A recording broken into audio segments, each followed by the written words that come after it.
Bonjour, Yannick Sirbo. Bonjour Stéphane. Alors, quand est-ce qu'on devient addict au jeu d'argent? Est-ce qu'il y a des signes qui doivent nous alerter? Alors c'est la fréquence, entre autres, qui va qui va permettre de déterminer si on devient addict.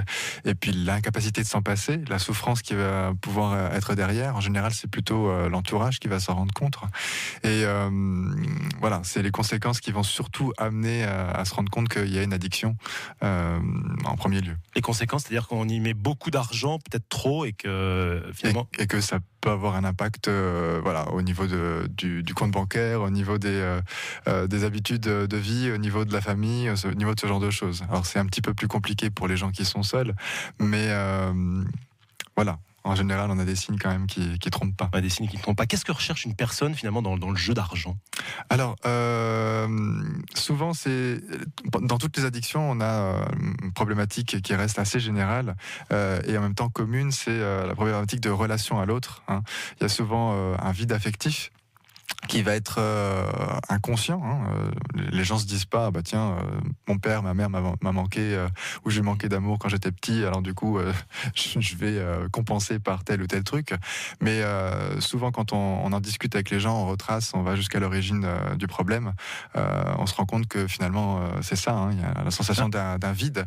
Et pour le corps, pour la biologie, il n'y a pas de problème à compenser un besoin, que ce soit de manière destructrice ou de manière constructrice, du moment qu'il est compensé en fait. Donc l'addiction d'argent ne fait pas exception à ça. Aux autres addictions. Et l'addiction d'argent, ça touche qui? Ça touche quelle catégorie de la population? Est-ce qu'on est tous concernés? Ça peut toucher aussi bien les riches que les pauvres. Il y a des gens qui vont, parce qu'ils sont très riches, encore plus perdre la notion d'argent et pouvoir dilapider comme ça leur fortune simplement parce que ils sont dans la même problématique que les gens qui sont pauvres. Il n'y a pas de différence au niveau relationnel.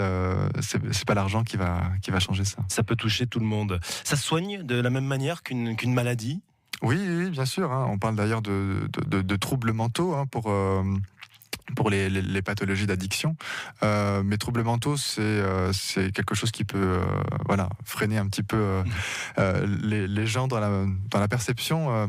C'est pour ça, en général, on évite de mettre des étiquettes comme ça. On va juste parler d'addiction. C'est déjà suffisamment lourd. Mais on fait quoi concrètement pour les gens qui peuvent pas se passer d'aller gratter, de remplir des cases? On sait qu'en pour les casinos, on interdit les joueurs de rentrer dans un casino. Comment on peut faire quelqu'un qui est addict au loto, par exemple? C'est difficile. C'est toute la question de la demande qui est cruciale en thérapie, et qui est assez problématique parce que en général, comme je vous disais, c'est plutôt l'entourage qui va se rendre compte qu'il y a une addiction, il y a un problème, etc. Mais quand les gens sont volontaires, ils ont pris conscience et ils ont des retours quand même qui sont pas avantageux, on va toujours rester dans cette dynamique de relation. C'est souvent pour faire plaisir à l'autre, pour pas le perdre, que les gens vont être sensibles. Et avec le développement des jeux en ligne, est-ce qu'il y a de plus en plus de joueurs addicts? Ah oui. C'est une grosse cause d'augmentation, oui. Ça aide pas. Parce que l'argent est encore plus dématérialisé. Donc, ça aide pas. Il nous reste 30 secondes avant la fin de cette première partie, Yannick Sirbo, et je vais vous poser quelques questions et je vais vous demander de répondre uniquement par oui ou par non. C'est un petit exercice de style. On y va? Ouais. Est-ce que l'addiction au jeu d'argent, c'est aussi grave que l'addiction à l'alcool ou au tabac? Oui ou non?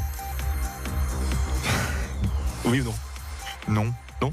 Gagner 130 millions d'euros, est-ce que c'est indécent? Non.